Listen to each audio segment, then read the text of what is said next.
जो भगवत चर्चा सुनता रहता है रोज, तो सर्वसंगोपहो हिमाम, सत्संगा सर्वसंगोपहो हिमाम, सत्संग आपको सब संगों से अलग करके भगवत अनुरागी बना ही देगा। कौन ऐसा है जो प्रभु की चर्चा सुनते सुनते अघा जाए? नारद आदि महात्मागण, बड़े बड़े साधुजन जिनका सदैव यश गान करते रहते हैं, अहोभाग्य है उन मनुष्य शरीरधारियों का जो अपने कर्ण रंध्रों से भगवत चर्चा सुनते रहते हैं।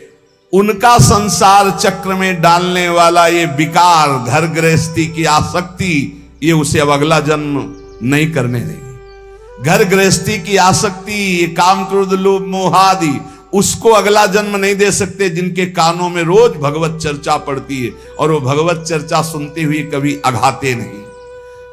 84 लाख योनियां हैं कर्मानुसार। इन 84 लाख योनियों में जीव भ्रमित होता है। इस योनि में एक एक योनि लाख लाख प्रकार की है। एक योनि लाख लाख प्रकार की है। अब जैसे रेंगने वाली योनि, अब रेंगने वाले में कितने प्रकार के जीव हैं? सांप हैं, खनखजूर हैं, केचुआ, कितने प्रकार के जीव हैं रेंगने वाले में। एक है जलचर, अब जल में कितने प्रकार के जीव हैं। वायु में उड़ने वाले कितने प्रकार के जीव हैं। एक एक योनि में लाख लाख योनियां, उन लाख लाख योनियों में कई कई बार जन्म। अरे बड़ा प्रपंच है, बड़ा दुर्गति है जीवों की। अन्य योनियों के साथ जो दुर्व्यवहार हो रहा है बहुत ही घृणित है। कैसे तुम्हें बता, 1.5 घंटा धीरे धीरे जला जला करके पका रहे हैं पशुओं को, फिर उन्मत्त होकर मदिरा पान करके उसका खान पान कर, क्या कैसी दुर्गति जीते जीव अपनी कर रहे हैं। 84 लाख योनियों में एक एक योनि में लाख लाख प्रकार की योनियां, एक एक योनि में लाख लाख बार जन्म होना। ऐसे थोड़ी ये प्रपंच हाहाकार डिसीजन इसलिए कर रहे हैं कल्याण कर ले, भूल मत कर। यही एक चांस है मनुष्य दे जिससे तू अपना कल्याण कर सकता है, अन्य योनियों में नहीं। अब सोचो उस जीव की क्या हालत है, हाथ पैर बंधे हुए लोहे की छड़ में फंसा हुआ है, आराम से धीरे धीरे अग्नि उसे जला रही, वो कीक रहा है, चिल्ला रहा है और वो आनंदित हो रहे हैं। वो थोड़ा थोड़ा पीते जा रहे हो, देख रहे हैं पक रहा है। पका लो, तुम्हारे तो खाने के काम में आएगा, तुम खाने के भी काम में नहीं आओगे। ऐसी तुम्हारी हालत काल करेगा, जब वो जलाएगा तो तुम खाने के काम में भी नहीं आओगे। बहुत होश में, बहुत होश में, बहुत होश में। ये कर्म तुम्हारा कहीं बख्शने वाला नहीं, तुम्हें दंड देगा।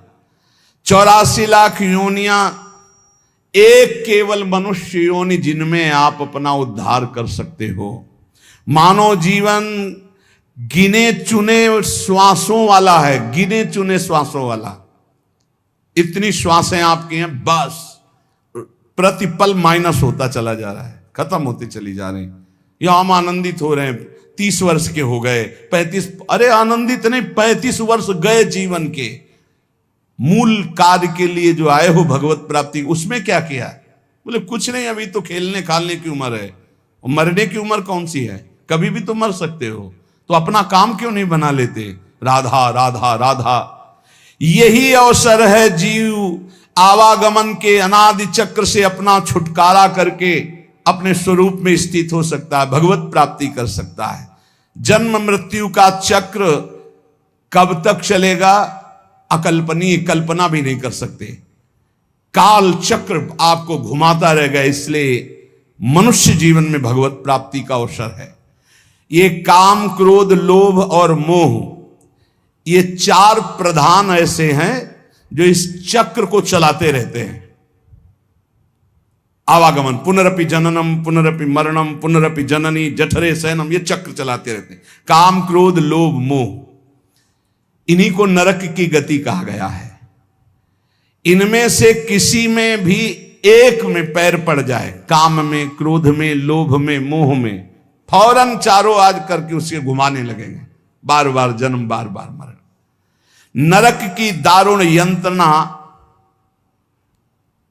हर योनि में उसको प्राप्त होगी। केवल मनुष्य योनि ऐसी जिससे अपने को बचा सकते हो। केवल मनुष्य ही सत्कर्म करने में स्वतंत्र है, नवीन कर्म करने में स्वतंत्र है। अन्य प्राणी तो पूर्व में जो संचित कर्म गोदाम लगा उसी को भोगते रहते हैं। वो अशुभ कर्मों का नाश करते रहते हैं, भोग भोग करके। वो नवीन कर्मों का उपार्जन नहीं कर सकते। मनुष्य नवीन कर्म उपार्जन कर सकता है। मनुष्य कर्म करने में स्वतंत्र है। मनुष्य ही है जो अपने कर्म संस्कारों को भस्म कर सकता है, दूसरा कोई योनि नहीं। अब उसे सोचना है कि जो आपके गंदे कर्म जमा हैं उसमें और प्लस करना है या आग लगाना है पूरी गोदाम को। स्वतंत्र हो आप। काम, क्रोध, लोभ, मोह ये जिनके जीवन में है, निश्चित समझो उनका जन्म मरण पक्का है। जन्म मरण पक्का है।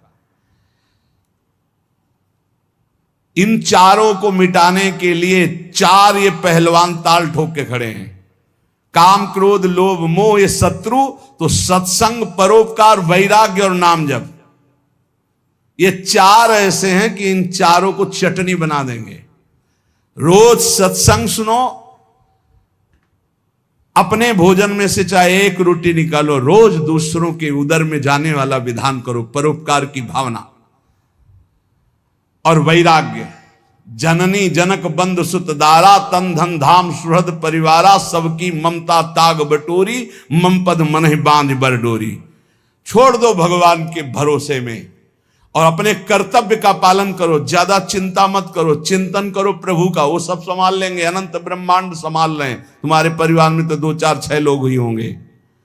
वैराग्य सब भगवान का है, भगवान देखेंगे। जो जैसा कर्म करेगा वैसा भोगेगा। राधा राधा राधा। और अपने कर्तव्य का पालन, जिसके प्रति जो संबंध है ईमानदारी से आप करो, लेकिन राग मत करो। और नाम जप, सत्संग, परोपकार, वैराग्य और नाम जप, इसके द्वारा इस चक्र का नाश कर दो। काम, क्रोध, लोभ, मोह इनकी मिटिया मेट करने के लिए सामर्थ्य है ये सत्संग, परोपकार, वैराग्य और भजन। अब भगवत धाम और नरक ये 2 हैं। चयन करो तुम्हें कहां जाना है। अगर काम, क्रोध, लोभ, मोह तो त्रिविधम नरकस्येदम द्वारम नाशन मात्मना कामा क्रोधा तथा लोभा। और यदि सत्संग, परोपकार, वैराग्य, भजन तो भगवत धाम। ये 2 गतियां हैं। उपासक देख लो, अगर भगवत धाम जाना है तो इन 4 बातों को छोड़ना होगा। काम, क्रोध, लोभ, मोह, 4 बातों को पकड़ना होगा। रोज सत्संग, रोज परोपकार और सबसे अंदर से वैराग्य और खूब नाम जप। इसी के द्वारा भगवत प्राप्ति होती है। तीर्थपाद भगवान श्री हरि के जो गुणानुवाद लीला कथा है, जब कथा सुनते सुनते कथा में स्वाद आने लगे, एक एक शब्द बहुत गंभीर आनंददायक लगने लगे, तब समझ लेना चाहिए कि अब हमारे कल्याण का अवसर आ गया। भगवान की बातें बहुत प्रिय लगने लगे, भगवत चर्चा एक आनंद देने लगे। समस्त विषयों से वैराग्य उसी का होता है जो रोज सत्संग सुनता है। पर सत्संग सुनना समझ लीजिए, कल श्रोता का वर्णन हुआ था, चातक की तरह सुनना। हमारा जीवन है सत्संग, उसका मनन करना, उसको आचरण में उतरना, कि सुने बस चले गए। इतना समय तो सार्थक हुआ, पर मनन नहीं करोगे तो सत्संग का हृदय रूपी अंधकार नाश करने का जो प्रभाव है वो मनन से होता। मनन नहीं तो फिर नहीं बन पाएगा। सुन लिया, दूसरों को सुना दोगे, काम नहीं बनेगा। भगवत चरणारविंद के निरंतर चिंतन की सामर्थ्य सत्संग से प्राप्त होती है। समस्त दुखों का नाश भगवत चिंतन से होता है। जो भगवान की चर्चा को कानों से सुनता रहता है तो उसके हृदय का मोह मल नाश हो जाता है, वो वैरागी हो जाता है। वैरागी का केवल भेष से मतलब नहीं, अंदर से है। जैसे चक्रवर्ती सम्राट अम्बरीश जी वैरागी हैं। चक्रवर्ती सम्राट अवध का पूरा शासन कर रहे हैं भरत जी, लेकिन परम वैरागी। जो अनुरागी है वही परम बैरागी है, जो परम बैरागी वही अनुरागी है। मुझे तो सबसे ज्यादा वो सोचनियों में भी सोचनीय अज्ञानी पुरुष लगते हैं जो कभी सत्संग सुनने नहीं आते। पिछले पूर्व पापों के कारण उनको भगवान की कथा में सुनने में बिल्कुल रुचि नहीं है, और अगर कभी कोई उनका मित्र आदि ले भी आवे तो वो सुनना नहीं चाहते। तुम आओ, सुन के हम बाहर खड़े हैं। वो इतनी दूर खड़े हो जाएंगे कि कान में शब्द ना पड़े, और अगर कभी सत्संगियों को देखेंगे भी तो उनके दोष दर्शन करेंगे, इनका क्या सुधार हुआ सत्संग से, ये वो ऐसा। हाय हाय, बड़े शोचनीय है कि मानव देह प्राप्त करके उनको सत्संग नहीं मिला।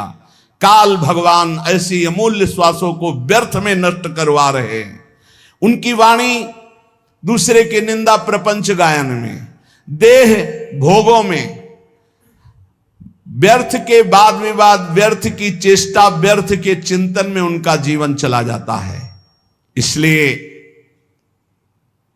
इस लोक में तुम केवल धर्म का आचरण करते हुए ही अर्थ का सेवन करो, भोगों को भगवद अर्पित करके परम पुरुषार्थ भगवान की प्राप्ति का उपाय करो, वही मनुष्य जीवन श्रेष्ठ है। यस्य संसारिणी प्रज्ञा धर्मार्थ वनुवर्तते, धर्म पूर्वक अर्थ कमाओ, पाप का पैसा नहीं। खूब भगवान नाम जब, भगवत कीर्तन, ये परम पुरुषार्थ है, इसी से भगवत प्राप्ति हो जाएगी, और ज्यादा प्रपंच करने की जरूरत नहीं। क्षमावशी कृतिर्लोके क्षमया किम न साध्यते, शांति खड्गः करे यस्य किम करिष्यति दुर्जना। जब तुम धर्म मार्ग में चलोगे तो दुर्जन लोग तुम्हें परेशान करेंगे। तुम्हारे पास ढाल और तलवार है जैसे, तो शत्रु को परास्त कर दोगे, उसके वार को सह लोगे। तो ढाल क्या है? क्षमा। आपको जब कोई गाली दे, अपमान करे, तो अपने भजन को बचाने के लिए क्षमा रूपी ढाल का प्रयोग करो। और दुर्जन जब प्रहार करते हैं, निंदा करते हैं, अंदर से बाहर से, अंदर से काम क्रोध आदि, तो शांति रूपी तलवार से काट दो। शांत रहो, चुप रहो, क्षमा कर दो। क्षमा रूपी ढाल, शांत रूपी तलवार, इससे आप क्रॉस करते हुए चले जाओगे भगवत मार्ग में आगे। स्वर्ग के देवता, बड़े बड़े देवता जिसको नमस्कार करते हैं, वो कौन सा पुरुष होता है? बोले वो दो प्रकार के होते हैं। एक होते हैं जो बलपूर्वक दंड देने में क्षमता रखते हैं, पर उनका अपमान निंदा करो वो सह लेंगे, और निर्धन होने पर भी, अवसर आने पर सब कुछ लुटाने के लिए तैयार हैं। इन दो पुरुषों को बड़े बड़े देवता भी नमस्कार करते हैं। गरीब होने पर भी दान देने का उत्साह, और बलवान होने पर भी सहनशीलता। दूसरे के द्वारा किया हुआ निंदा अपमान आदि मौन होकर सह लेते हैं, यद्यप सामर्थ्य उनमें दंड देने की है। गरीब होते हुए भी दूसरों को खिलाने पिलाने, दान देने का उत्साह, इन दो को बड़े बड़े देवता भी नमस्कार करते हैं। द्वांभसी निवेष्टव्यो गले बद्ध्वा दृढ़ाम शिलाम, धनवंत मादातारम दरिद्रम चातपस्विनम।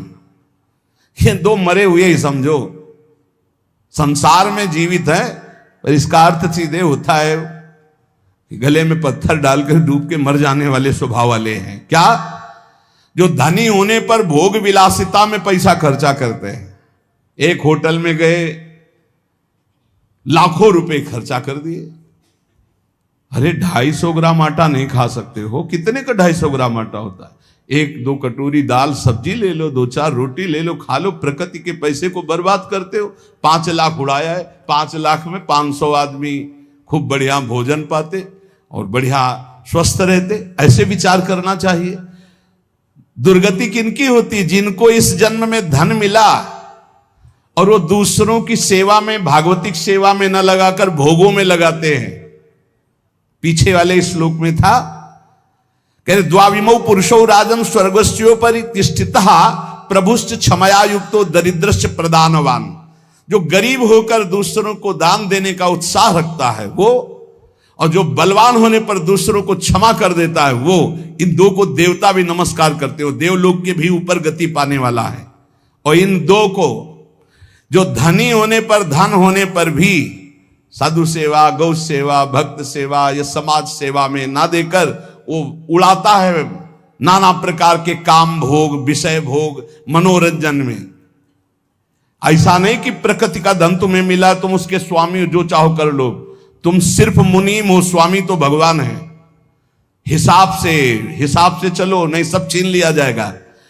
जो धनी होने पर मदांध होकर गलत जगह धन खर्चा करता है, मैं इसका स्वामी हूं, और सही ढंग से उसका खर्चा नहीं, सो धन धन्य प्रथम गति जाकी। अरे कितने ऐसे बीमार लोग हैं जिनके पास अर्थ व्यवस्था नहीं, कितने भूखे लोग ऐसे हैं जिनके पास भोजन व्यवस्था। हम कह रहे हैं बहुत वास रहित लोग हैं जिनकी वास व्यवस्था नहीं। तुम्हारे पास धन बड़ा है, अरे कितने कितने करोड़ ऐसे मनोरंजन में, पूरे भारत में एक एक कुटिया बना दो, एक एक गांव में तो एक एक परिवार तो रह जाएगा। धन का सदुपयोग है दूसरों के सुख में लगाना, अपने मनोरंजन में लगाना नहीं। अपनी आन बान शान किसमें है? भगवान प्रसन्न हो जाए, इसमें नहीं है कि संसार जान जाए कि हमने इसके लिए इतना पैसा खर्चा किया। दुर्गति होती है। धन अगर वो धर्म विरुद्ध आचरणों में जा रहा है तो तुम स्वामी के द्वारा दिए हुए धन का अपमान करो। तुम स्वामी नहीं हो, लक्ष्मीपति नारायण है, तुम थोड़ी हो। तुम तो मुनीम हो, तुम्हें केवल पुण्य बल से उतना अधिकार मिला है, छीन लिया जाएगा, देख लेना। इसी जन्म में दोनों क्रियाएं देखी गई। मदोन्मत्त हो जाने से श्री वैभव अंतर ध्यान हो जाता, खत्म खेल, पूरा जीवन जेल में काटो। और जो दरिद्र होने पर कष्ट सहकर भगवान नाम जप करके अपना काम नहीं बना लेता है, भोगों के लिए ललचाता हुआ दूसरों की चाटुकारिता करता है, दोनों मरे हुए पुरुष हैं ये, मरे हुए। जिन्हारी भगत हृदय नहीं आनी, जीवित सौ समानते प्राणी। हरणम च परश्वानाम परदाराभिमर्शनम सुहृदश्च परित्यागस्त्रयो दोषा छयावहा। महान धर्मावतार भगवान की परम प्रेमी विदुर जी, ये जो दूसरे को फुसला कर या जबरदस्ती या किसी भी प्रभाव से दूसरे की संपत्ति का अपहरण करते हैं, या मित्र की पत्नी या व्यवहार बनाकर या प्रलोभन करके दूसरे की स्त्री के साथ सहवास करते हैं, और जो अपने मित्र के साथ दगाबाजी, धोखाबाजी, सुहृदों का परित्याग करते हैं, इनको निश्चित दुर्गति प्राप्त होती है। ध्यान से सुन लो, यही निर्णय करने वाले हैं। धर्मराज का सीधा अवतार विदुर जी हैं और धर्म का अंशावतार युधिष्ठिर जी हैं। सीधा धर्मराज ही आए हैं विदुर जी के रूप में। वही कह रहे, हरणम च परश्वानाम परदाराभिमर्शनम, बहुत बड़ा पाप है अपनी भागवतिक पद्धति से स्वीकार की हुई अर्धांगिनी के सिवा किसी माता बहन की, वो तुम्हारी दुर्गति कर देगा, या अपने पति के सिवा किसी और, वो तुम्हारी दुर्गति कर देगा। परदाराभिमर्शनम, आयु क्षीण हो जाती है, श्री क्षीण हो जाती है। आपको लगता है, कहते हैं कुछ लोग ऐसा कहते हैं कि आप जो जो वर्णन करते हो सब उसमें बड़े मौज से है। तुमको बताया है आखिरी इच्छा पूर्ति की जाती मरने वाले की। इनकी आखिरी इच्छा है तुम अजर अमर तो हो नहीं तो देख लेना इनकी क्या गति होगी। भैया 2-4 बार डकैती से सफल हो गया तो लाखों रुपया उड़ा रहा, तुम कह रहे हो बड़े मौज में। और जिस दिन पकड़ा जाएगा ना, और फिर जब दंड उसको मिलेगा, तब आप देखने नहीं जाओगे कि उसको क्या क्या दंड मिलता है। ऐसे ही जब यमपुरी में जीव जाता है यहां से कर्म करके, तो शास्त्रों में पढ़ो, तुम्हें शास्त्रों तक पहुंच नहीं और विश्वास नहीं तो तुम मानते नहीं हो कि नरक है। जो दूसरे का धन अपहरण करता है, दूसरे की स्त्री का संसर्ग करता है, मित्र बना करके, व्यवहार बना करके पराई स्त्री के साथ सहवास करता है या पराय पुरुष से सहवास करता है, जो अपने सुहृद मित्र को धोखा देता है, परित्याग करता है, ये सब नरक जाने वाले पाप हैं। भक्तम च भजमानम च तवास्मीति च वादिनम त्रिनेतात शरणम प्राप्तान विस्मेपि न संत्यजे। जो तुम्हारा भक्त हो, तुम्हारी सेवा में रहा हो और एक बार हृदय से कह दिया कि मैं आपकी शरण में हूं, ऐसे 3 प्रकार के मनुष्यों के संकट आने पर पूर्ण रूप से सहयोग करना चाहिए।